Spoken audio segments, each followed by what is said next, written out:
All right, welcome back to Draws and Fades, episode 119, preview of the AT&T Pebble Beach Pro-Am in Pebble Beach, California. I'm your host, Owen Vrabel, joined by my co-host, Matthew Miller. What's going on, guys? Welcome back. Welcome back. Another victory week for the boys. This podcast is sponsored by Rotoballer. We will get into the recap of Max HOMA's team win for the boys at the Farmers Insurance last week, and then we'll go into our course preview for the week at another rotational Pro-Am event, which is luckily the last of these types of events for the rest of the year. Very thankful for that. And we'll get into the odds list on FanDuel. Very, very underwhelming field. Two other professional events with arguably better fields this week. Nevertheless, we're hot. We're going to give you our best outright picks of the week, top 10s, top 20s, and my one and done thoughts at the end. So, yeah, Matt, the hot streak continues, buddy. Hot streak continues. Yeah, we're hot to start 2023. Max HOMA. Unbelievable. Yeah, I don't know. I mean, waking up Sunday, there was like a sliver of hope, but because you kind of felt like Sam Ryder wasn't going to close it out. And to his credit, he actually, like, for about 15-ish holes, like, played well. He hung in there. He was strong. Mama Ryder hit him with a little bit of a jinx walking down the fairway, saying she's there for his first win, and things went downhill afterwards. But you can't have that, Mama Ryder. You can't. Yeah, I mean, that was a very confident interview there. But yeah, I mean, I think the big surprise was obviously we were 3 back at Jon Rahm going into Sunday, and that kind of felt like the big task going into it. Right. And Rahm was human. He had a bad round on Sunday and led us back into it. Max HOMA, we talked about it last week, man. He's a closer. Yeah, he's in the mix. And that guy, he missed maybe like 1 or 2 putts that were like felt big at the time, but man, he delivered. The tee shot on the par 3. He made his putts down the stretch. He was nails. Yeah, no, I mean, yeah. we were, because realistically, Rahm tripled.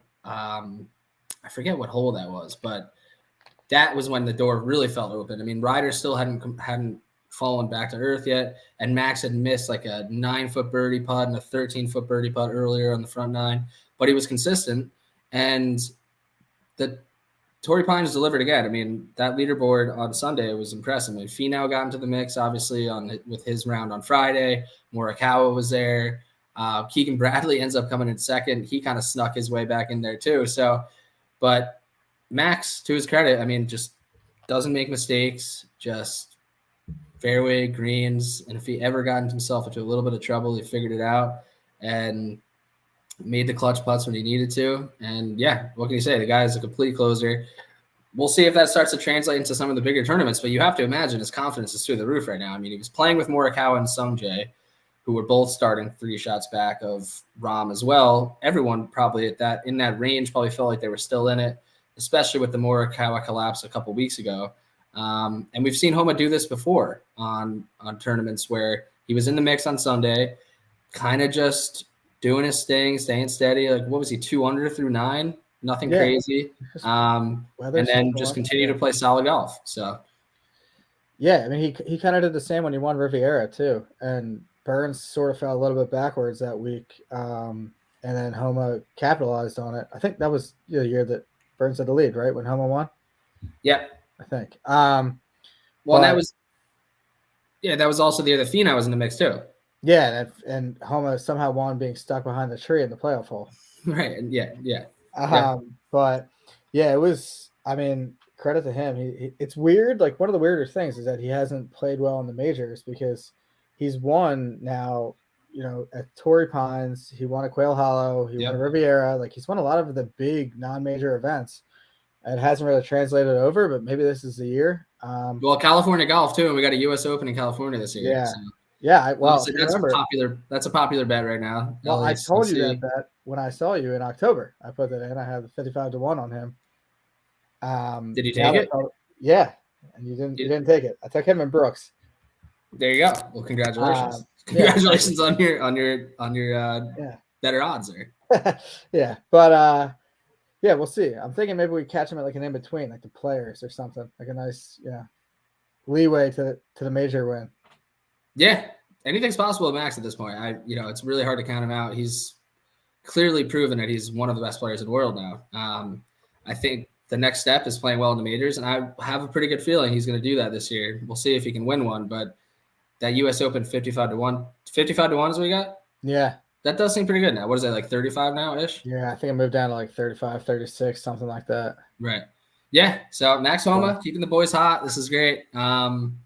We kind of felt this coming. We kind of felt a good run to 2023 coming. If it wasn't for Colin Morikawa, it would have been 3 for 4 to start 2023. So, and then one we would have lost would have been, I mean, Rahm at like what, 6-1 at the Amex. Yes. So. Yeah, and I mean, yeah, I don't even want to get into that again. So, but this is another event similar to the Amex that is tough to really get excited for. Similar coverage issues. It just is long rounds with the Pro-Am being there. You're going to get more Bill Murray coverage than probably some of the players at the top of the leaderboard. And it's just tough to get excited for, especially since, like I mentioned in the beginning, that there's this tournament in Saudi Arabia this week that has definitely a better field. We only have 4 really of the top players here this week. I mean, actually really only 3. We're really giving a lot of credit to Maverick McNeely. Right. And then, the rest of the odds board's tough. You're seeing guys at odds you don't typically see them at, and it makes you kind of feel like maybe this is a long shot week. I mean, we'll get into the history of the winners at this event, but it's kind of slowly turned into this where not many people are showing up for this event. It's kind of sandwiched in between a pretty nice run of tournaments. Like obviously, we have the Waste Management next week, and then the Genesis the week following, and then it goes into the Florida swing with some popular tournaments as well, the Honda, Arnold Palmer, and then we're into the Players. So it kind of makes sense scheduling-wise why this is a place that people don't like to show up for, plus it being this spectacle of a Pro-Am that I can imagine a lot of the top players don't really feel like being a part of. I think maybe there was an allure at some point, but not anymore. That's for sure. So yeah, 3 courses. Obviously Pebble Beach, and then we'll be at Spyglass and Monterey Peninsula as well, with 2 rounds being played at Pebble Beach. So obviously Pebble Beach, a very iconic course, has hosted U.S. Opens before.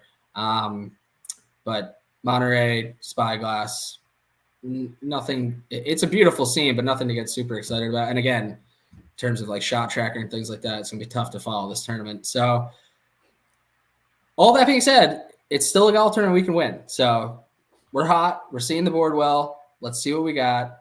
Give us what we're working with relative, obviously 3 different courses, not a ton of information out there, and a field that's a little underwhelming. Yeah, like you said, I mean, a lot of bad news this week about the individual tournament. The good news is after this week, we are taking on the best part of the season. In the thick of it. The Waste Management to Riviera to the Florida swing. It's about to get fun. So one last, week where we have an underwhelming field and event, but let's make the best of it until next year. 3 courses: Pebble Beach, Spyglass, Monterey Peninsula, all under 7,100 yards, very short. Poa Green. For the first time, we have a full Poa Green event. Last year, the North course was Bentgrass, and then the South course was Poa, but this time we're fully on Poa. So if you, looking at those kind of stats, you're a big green type guy, this is a week to focus on the Poa putting. Like I said, I mean, the easiest of the 3 courses is Monterey Peninsula. Spyglass some years has played the toughest. Other years it's been Pebble, so it's kind of a mix of those 2. None of them are going to play extremely hard. You're going to have a rotation of the first 3 courses Thursday through Saturday. It is another 54-hole cut. Yep. And then Sunday you'll play Pebble Beach. Things to kind of focus on this week. So the driving distance is not really a factor this week. Guys are usually clubbing down off the tee just because the majority of the holes, the majority of the par 4s are coming between 350 to 400 yards, very short. The average driving distance on the week is usually down almost around 20 yards shorter than the typical week on the PGA Tour. So a ton of guys are clubbing down, which obviously makes it easier to hit the fairway. So I wouldn't look too much into kind of driving distance or accuracy stats because you want to be accurate, but a lot of the guys are going to be more accurate because they're clubbing down.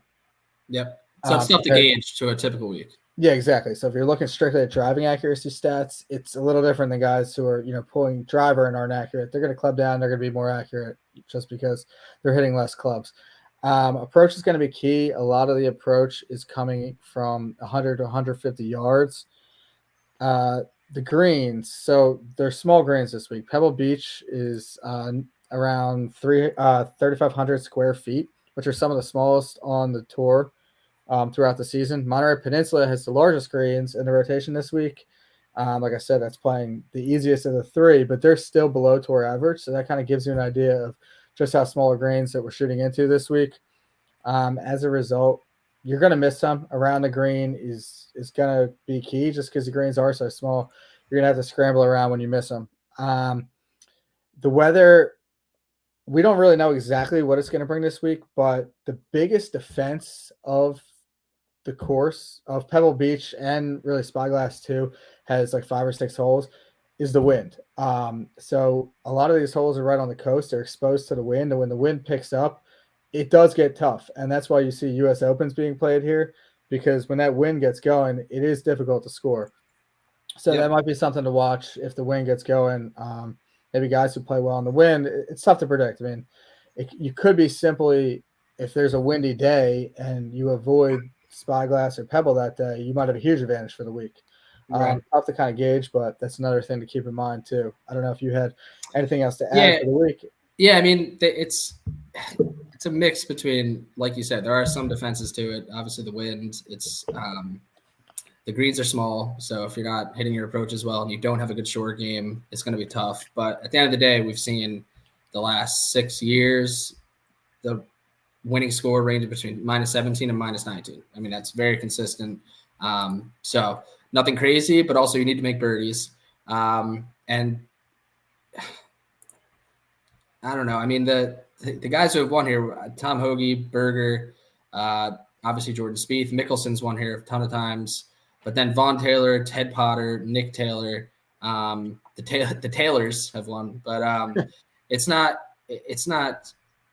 like, it's hard to say because Berger went off at decent odds. Tom Hoagie was, I want to say he was around 50 to 1 probably last year.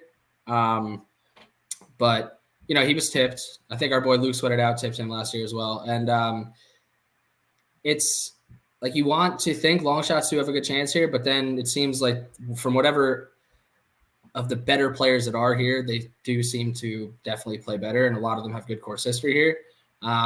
But yeah, I mean, accurate off the tee, good approach game with the ability to get up and down and make putts is, I guess, the key, which is, it's tough to really gauge on this at this event because of the 3-course rotation.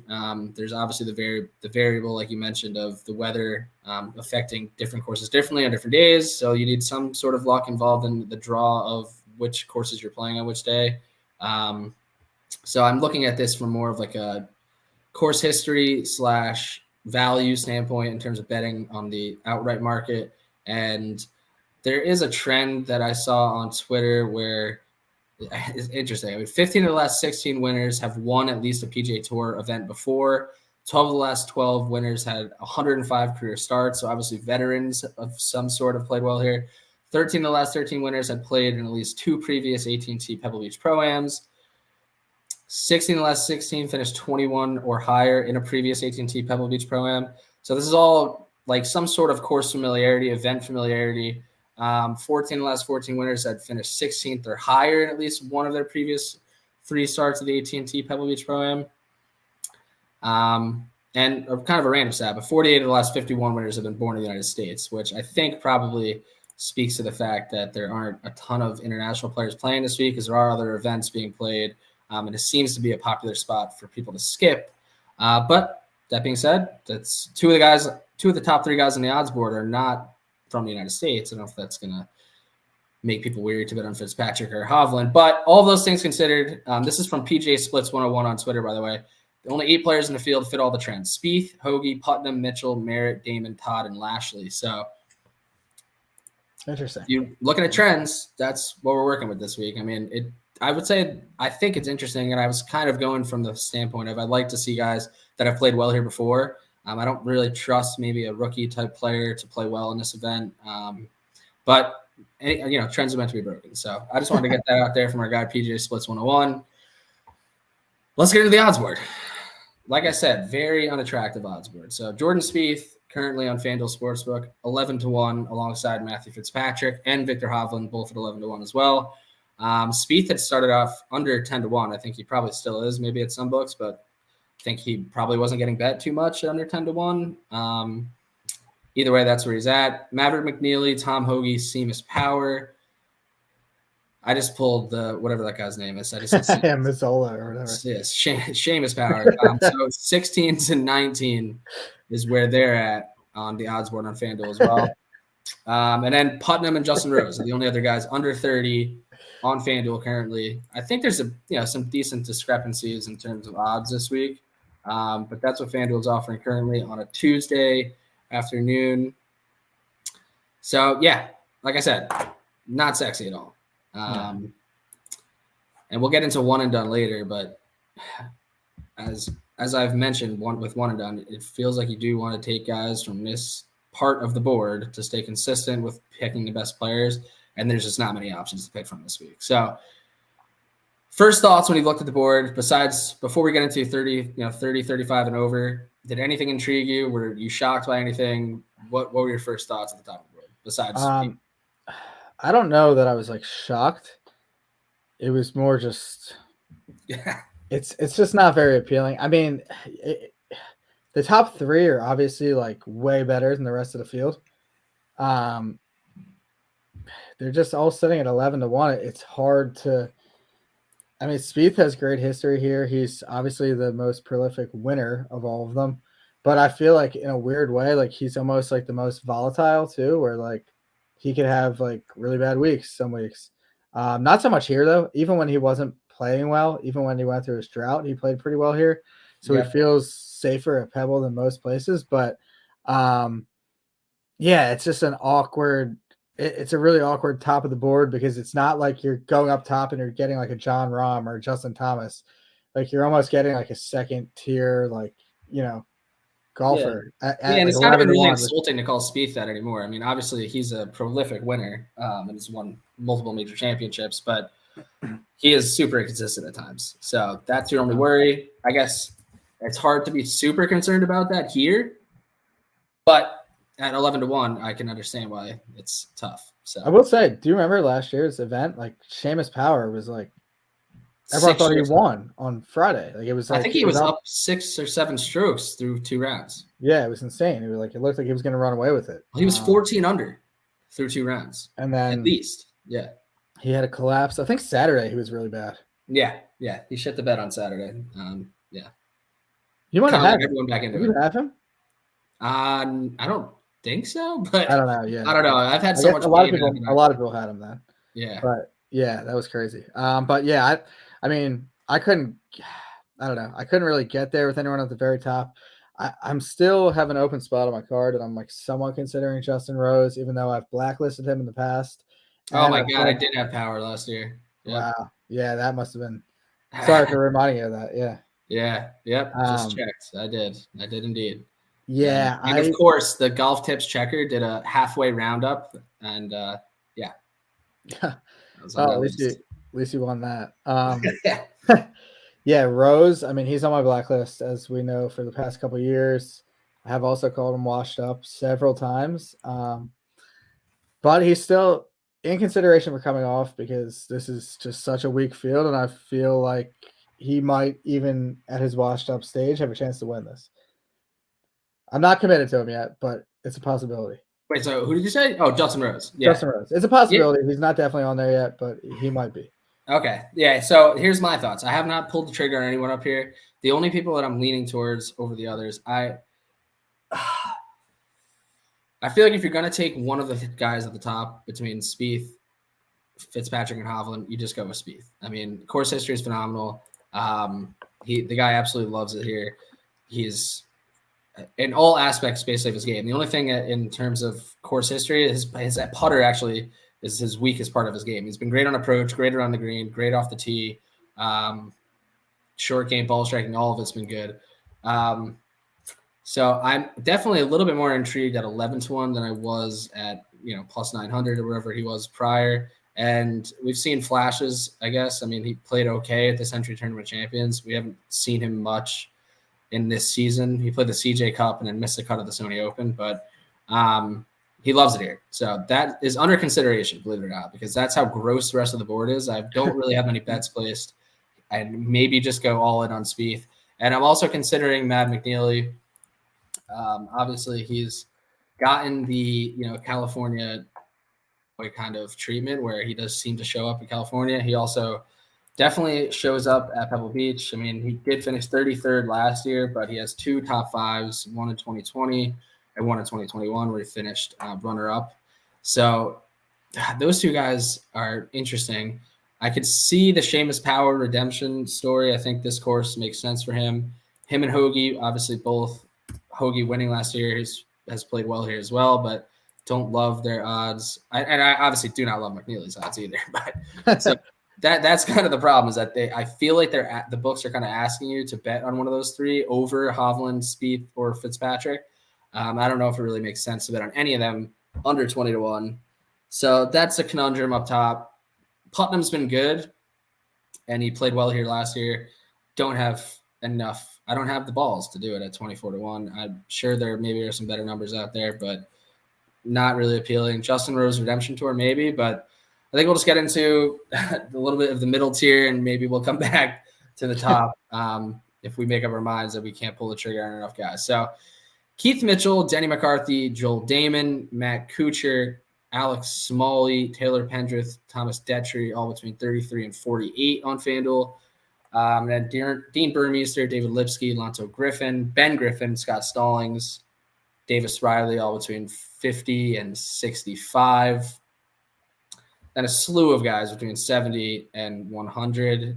So let's just stick between 30 and 65. Typically a really nice range that we like. This week, not quite as appealing, but I'll let you lead it off.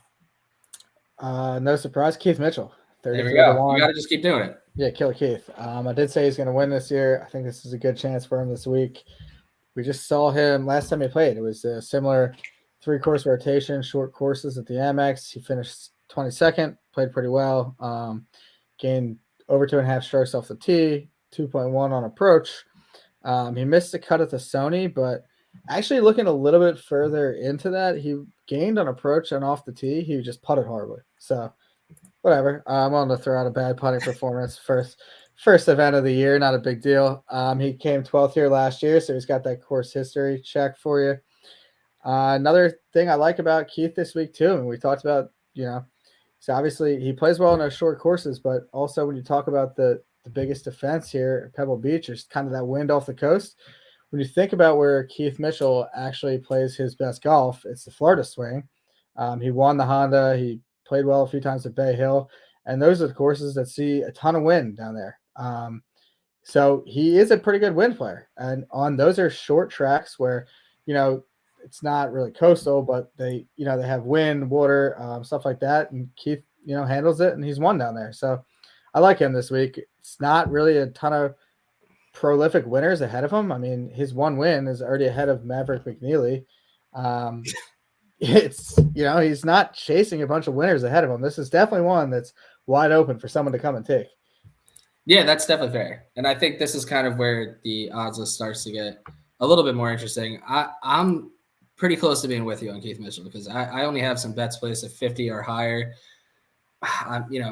Denny McCarthy and Joel Damon both under consideration. Damon seems pretty popular this week. I could see him playing well, and he's similar track record to Keith. Obviously, one win, nothing crazy. He's about as inconsistent as it gets as well, but he's actually been pretty good. I guess we just haven't seen him in a pretty long time. I mean, he finished 5th at the RSM back in November, and that was backing up a 9th at the Houston Open, and then a 3rd the week prior, 16th at the Zozo. Like, he's played really good golf to start this season, even a 13th at the Sanderson. He hasn't missed a cut since the Fortinet back in September. And there's a lot of good things to say about Joel Damon, and I'm kind of torn between him and Keith. I looked a little bit further into Denny. I I'd like him better if the greens are a little bit bigger. He actually has played okay here, but I think Keith and Joel are probably a little bit safer plays, and I actually think I definitely have better win equity over Denny as well. But so you know what? I might be convincing myself to just start the card here and go with both of them instead of taking a Spieth and McNeely. So that's where decisions have to be made. And people come here for our decisions, so I should probably be making those right now. But let me help talk you through it. I mean, do you think with Joel Damon, like he's played pretty well, but then we talk about he hasn't played since November. Is there any bit of that gets taken away because it's 2 months removed? Yeah, probably. Like it's not like he has bad golf in between, but it is a big gap. It is a big gap. I guess it would be kind of ironic if he won the week after HOMA won, considering they're pretty good buddies. But yeah, no, and I mean, obviously I read those trends off. He's not going to be actually he does he hits most of the trends. Yeah, he hits actually all of the trends. So I mean, yeah, the only thing is having to knock that rust off. I think it could be tough at a course like this where maybe, but who knows? We don't know what he's been up to. And I guess maybe the odds are reflecting that a little bit. I mean, he did finish 6th here last year, so I will say this: I'm going to bet Keith Mitchell. I like it. And Joel Damon is under consideration as well as Spieth and McNeely still. So I just hate this tournament. So we hit Berger here, though, did we not? We did hit Berger here, right? Yeah. So I mean, sometimes I guess a little indecision is okay, but we're gonna need to dial this back up soon. Yeah, and we're still in under 65. Pendrith has been frustrating. I don't think this course is going to suit him well, so he'll probably play well this week. I haven't really been able to hit him well so far this year. I'm glad Cam Davis has taken a week off, or at least he's not playing. He's not playing here. But I'm going to also take my guy Scott Stallings at 55-1.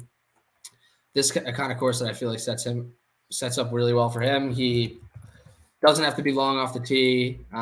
He's been noted to be a very good wedge player. His around the green game has been pretty consistent. He hasn't been great, I guess, as of late with his around the green game, but I trust him around the green. And missed a cut here last year, but does have 2 top 10s and a 14th in 2019, 2018, 2017. I feel like pretty good value considering where Stallings finished the year last year with a kind of blah start to the 2022-23 season. I feel like you're getting decent odds on a guy that could definitely win a tournament like this. So I'm going to go with Stallings. 55, you could probably get him a little bit better than that. Oh, actually, he's 40 on DraftKings, so 55 is a pretty decent number. Yeah, that's what I got about. He was one of my first bets of the week. So yeah, I don't hate that pick. I'm torn in this section because I don't know what I'm doing yet about Justin Rose. I considered going back to Detchery. I mean, he actually didn't play bad last week when I took him, but it was just very kind of uninspiring the way he didn't really do anything special. He finished like middle of the pack. Yeah, I don't know what to make of him. So I have a lot of decisions to make. Maybe I'll join you on Stallings. I don't know. I'm very indecisive in the mid tier here. I actually like some of the deeper guys a lot more than I like this range, but I feel kind of awkward going from like Keith Mitchell to 75-1. So I feel like I have to add someone else in above that number. Hey man, I think Stallings is pretty decent spot to add someone. I think he's in that range of players. I think he's got bigger upside than Burmeister, Lonzo Griffin, and then Ben Griffin, Davis Riley, Lipsky, all younger guys, even Detchery and Pendrith, Smalley. I think, they're probably more talented, but I think Stallings fits this track maybe a little bit better. And he's played well here. And, going by the trends, he hits plenty of the trends as well. So I don't hate that. Maybe I'll talk myself into that one. Also, just shout out Lonzo Griffin. Last week was the first time he played in a long time, and he played pretty well. Did he make the cut? Yeah, I think I saw some highlights from him on the weekend. He made a pretty big putt. If I'm wrong, I sound like an idiot here. But no, 37th. Yeah, I did. He did. Yeah, solid. Cash the top 40. All right. So shout out Lonzo Griffin for being back. Good for him. So again, this is typically the range I like the most. And this week, I mean, it's just tough. I think Matt Kuchar being at 37-1, it's pretty mind-blowing in 2023. But he's another guy. I feel like his game can be pretty consistent. I feel like he could – and we've seen older guys, Stuart Sink, Padraig Harrington, some guys kind of been able to, they're not hitting it nearly as long, but have continued to be able to be contending at least at some of these events. So I think Kuchar kind of in the same ilk as those guys. So I can't do it at 37. If Kuchar wins this week, I'm never making a show for Pebble Beach again. All right, yeah, I mean that's fine. If you told me you didn't want to do anything this week, I would have been fine with it. So, this tournament sucks. I wish we could bet on the Pro-Am itself. Like, can we somewhere? I don't know. I mean, there should be odds somewhere. Not that I found, but yeah. Speaking of that, Josh Allen skipping the Pro Bowl because of injury to play in the Pebble Beach Pro-Am. Yeah, I mean, why don't you just say you don't want to play? Well, that and I guess golf, it can't be that bad for you, but I mean, it's like an elbow thing. I don't know if you should be playing golf all the time. And not to turn this into a football show, but he was replaced by Huntley. Did you see that? Who had 2 passing touchdowns on the season? Replaced by Huntley to play in the Pro Bowl? That's what I saw. That has to be a joke. Yeah, maybe I could have got fooled by a fake tweet. Because that can't be real. I don't know. Because I've been seeing a lot of that going around because like everyone's dropping out of the Pro Bowl. So like I saw like Carson Wentz. Yeah, no, it's true. QBs Tyler Huntley, Trevor Lawrence, Derek Carr to Pro Bowl. Well, Derek Carr, that's an embarrassment all the way around. So the Pro Bowl should just be demolished. Yeah, I mean, do a skills competition and just get the hell out of there. Wow, that's shocking. Tyler Huntley to the Pro Bowl. Good for him. 2 touchdowns, 3 interceptions this season. It's not bad. All right, dude, a little off track. Passes away from a Pro Bowl season. That would. Yeah, that's what happens when you start talking about the AT&T Pebble Beach Pro-Am. You end up talking about Tyler Huntley at the Pro Bowl. So, so I don't know. I didn't have really. I briefly considered Ben Griffin, but I would be kind of shocked if this was like his coming out party. Maybe Davis Riley also at 65. I will be pissed if he wins at 65. It's not a horrible number for what we think his upside is. Did you consider him at all? Yeah, I mean, I've been like kind of taking him. I mean, I definitely took him. I think I took him at Sony and the MX, and he didn't really like do anything at either. Like I think he was like fine, but he didn't even come close to like contending at any point during the tournament. So I'm gonna need to like take a little break on him because he hasn't shown me anything. But yeah, I'll definitely be pissed if he wins this week. Right. So, all right, let's move on to maybe a more exciting part of the board. I mean, 75 and over.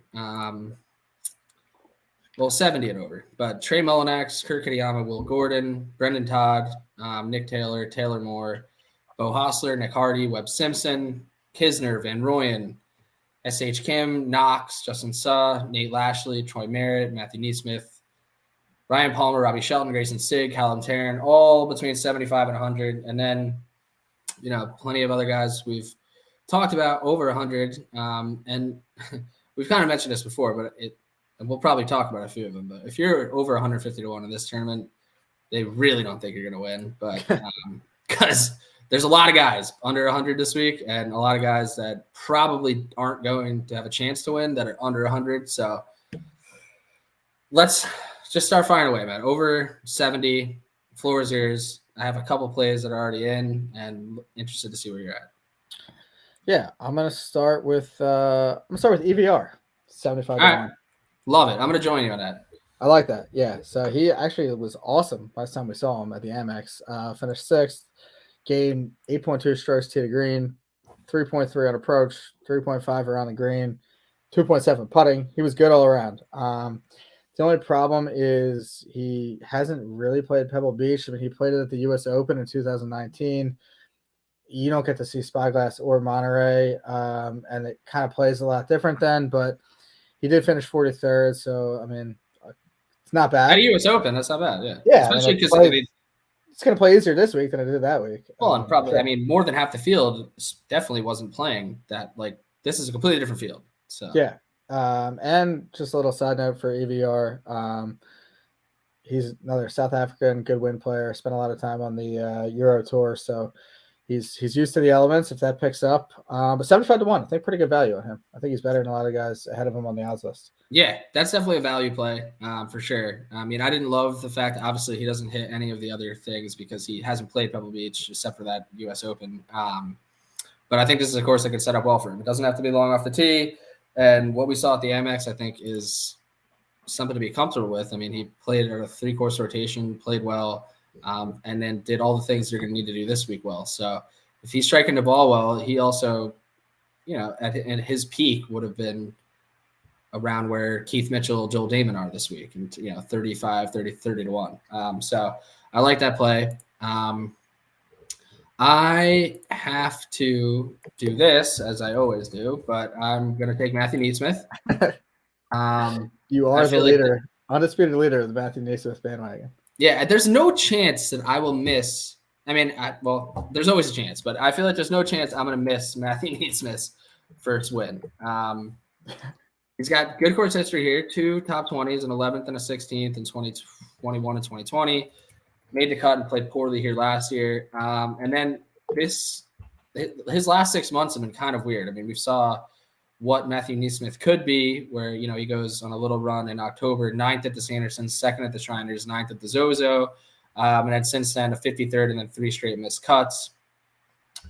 He did miss a cut on the number at the Amex, and at the Farmers last week, didn't play particularly good, but nothing was really awful. I mean, he lost a little bit less than a stroke on approach, gained around the green, lost a little less than a stroke on putting, gained off the tee.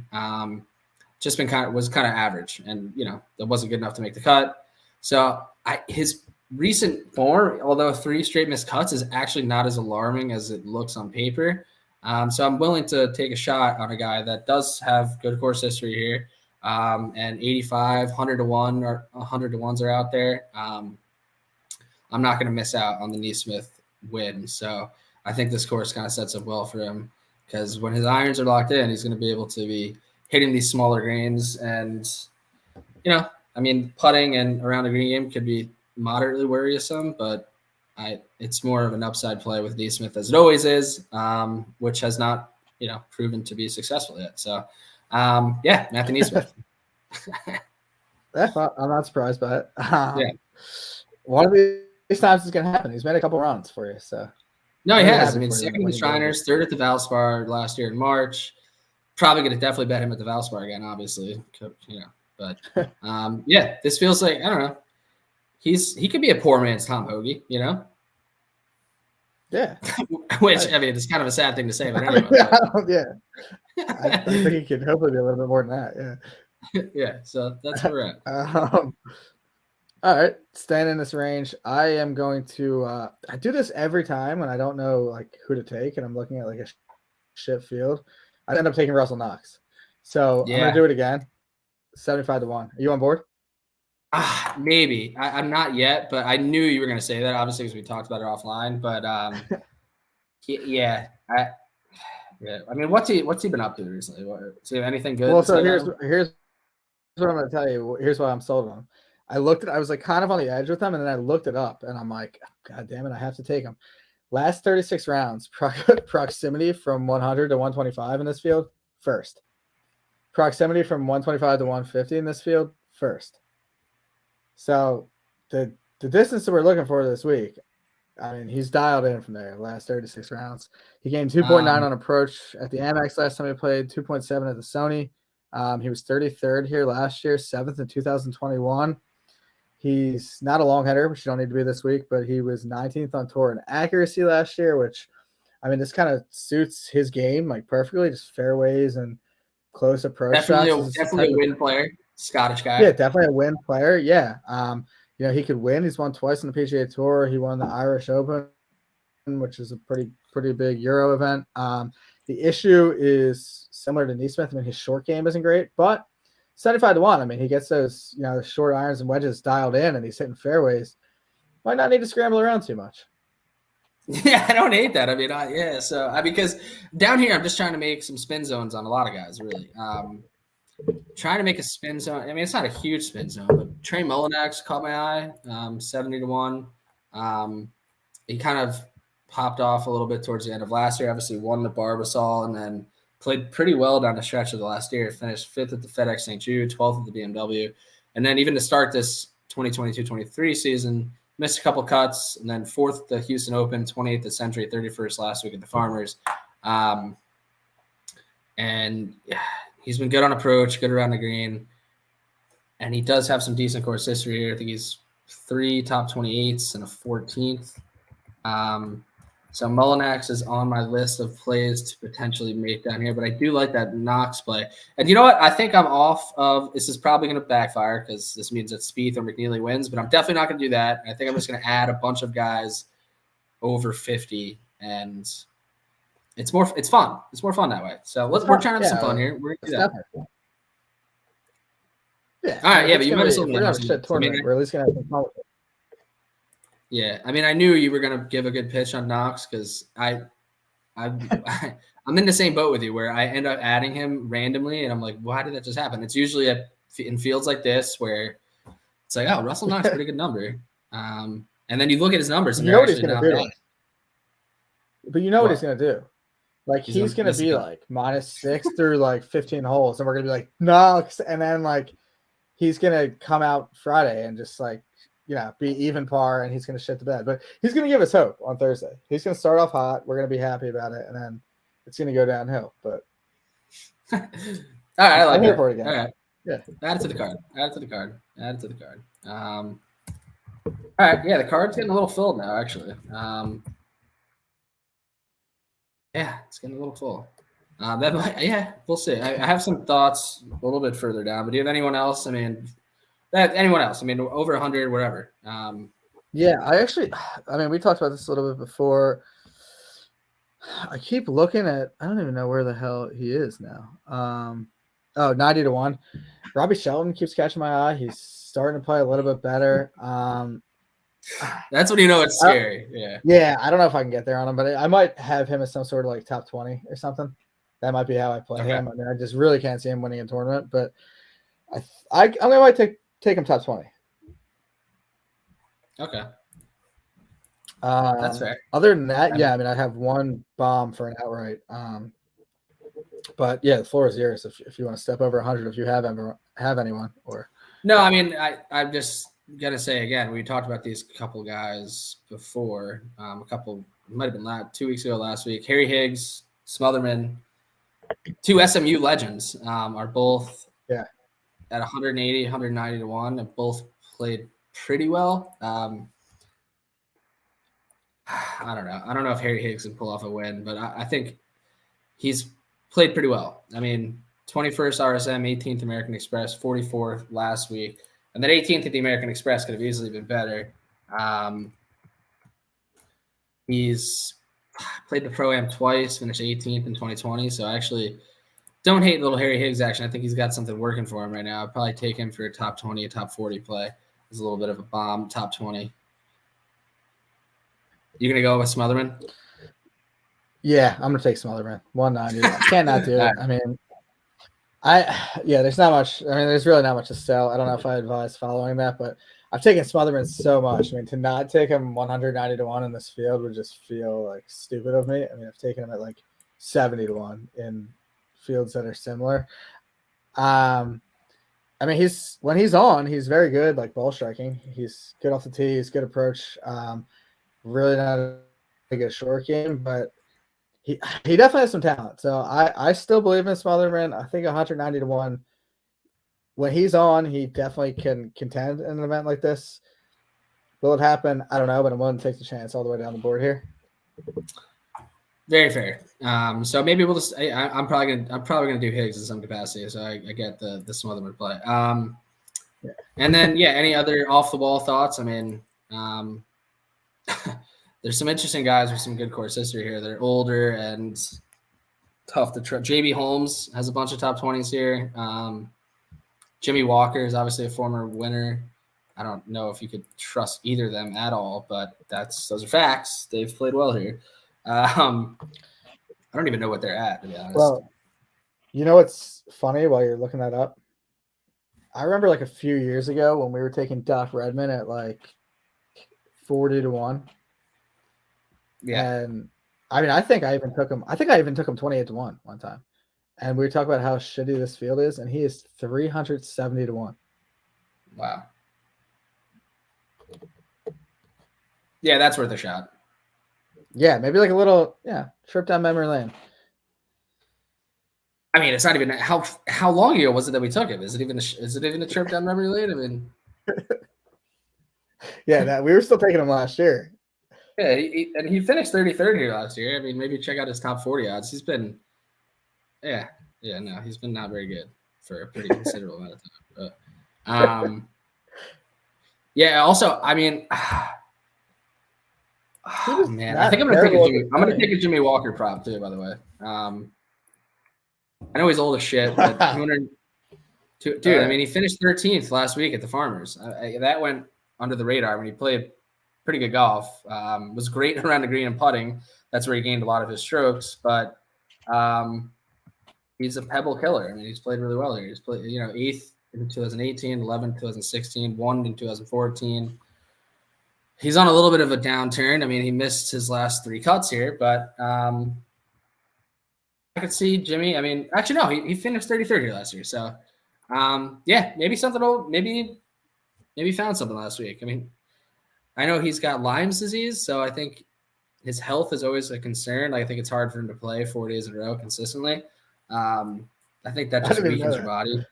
It weakens your body pretty considerably. Yeah, that's like the downturn of Jimmy Walker happened. But no, I know that. I know. So so maybe he's feeling good, and back-to-back weeks, and now he's coming to a course he really likes. So 210-1. I may not take the outright, but maybe take a top 20, top 40 on him. So I think that's where I'm at. So So are you doing, Doc? I'm gonna do Doc. Yeah, 390, 300. Yeah, why not? Yeah, 370. Yeah. Yeah, we're gonna do it. So let's just a little recap here, and then quick one and done thoughts. But so as of right now, Mitchell, Stallings, EVR, Knox, Neesmith, and Redmond for me. The Higgs and Jimmy Walker, top 20, top 40 plays, depending on the odds. And I'll probably do Stallings, Knox combo on the top 20, something along those lines. And depending on how frisky I'm getting on these bets, I mean, obviously we're running pretty hot right now, so I may add Damon as well. But basically 4 guys over 75-1. So that's where I'm at, Matt. I know we had some similarities. We got at least 3, 4. We got 4 bets. I mean, if I take Stallings, we have if I take Stallings, we have almost an identical card. Yeah, except for I would have Smotherman and you would have Neesmith.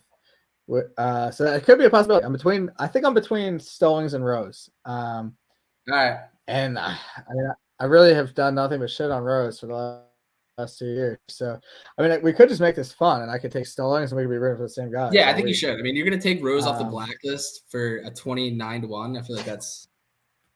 Yeah, that's. I mean, you know what I mean? You're going to be. I feel like if I'm going to take him off the blacklist, that's like. Yeah, sure. All right, well, let's do it. Yeah. Team play this week. We'll just get your one and done thoughts. I know you're not in the league this year, but it's been a relatively rough start. I mean, I got 3 made cuts, but Finau kind of really fucked me down the stretch. And obviously, if you listen to last week, I'm pretty sure I said I wanted to take HOMA, switched it to Finau. Bad idea. What did he? But I end up doing that a lot. What's up? What did he end up with? Finau, I think he dropped pretty considerably. Didn't he? Well, I mean, at the end. Well, I guess he got himself into he had a good Saturday he played well. No, I finished T9, but yeah. So I mean, he it was solid. It was okay. But at one point he was. Cut. No, I know. No, yeah. So I can't really be that upset. But the only reason I'm upset is I talked about Max HOMA last week, and then obviously he wins. So I can't really complain because he won the tournament, won me money that way. But that's where we're at. I do like to sometimes make a one and done play that I didn't bet on, which may or may not be dumb, but kind of gives you a little extra Yeah, I might not do that anymore. I don't know. But for this week, I probably will because my options are probably between McNeely and Power. So I just feel like that both of would them actually both of them I probably won't use again in any other tournament. And they're obviously two of the top 10, top 12 players here this week. So they're going to be popular, but being popular is fine. I mean, Homa was 13% last week in the Mayo one and done, and he won. So that's where my head's at. I don't know. It's not worth it to use Spieth or Fitzpatrick, right? I mean, maybe is it worth it to use Spieth? no, It could be. Yeah, I mean, if you don't have faith in him, maybe in another event, like I actually think that like there might be a situation where maybe people are trying to save Spieth. He might be like fairly unpopular this week. I mean, am I overthinking that? Yeah, that's the thing. I don't know. I mean, I definitely will see people saving Hovland and Fitzpatrick, which makes me believe that they might not save Spieth. I guess Spieth is like kind of gotten slightly past the point that like I guess everyone's kind of come to face the truth that like he's not like that guy anymore. And not to say that he's not doesn't have a big win left in him, but like I feel like for even the past like couple years, people are still like, oh, maybe I'll save Spieth for the Masters or like something like that. Like I don't think which you there's could really still that. do. But, yeah, I just don't. You're think probably that going to feel like you want to still, use someone else at the Masters. yeah, like and a this is why I Rahm should or- probably fill out my Google Doc of where my head's at for certain events down the road, because this is why I'm in this predicament.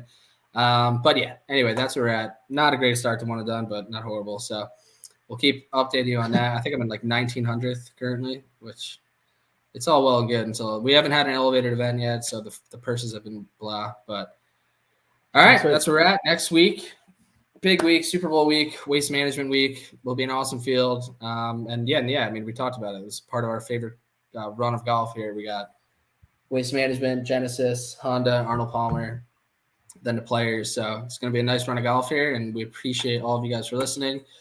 Please leave us a rate and review if you've made it this far in the show. Obviously, you don't mind hearing us talk, so we wouldn't mind another some few ratings and reviews on Apple or Spotify. And we will talk to you guys next week. And good luck, everyone.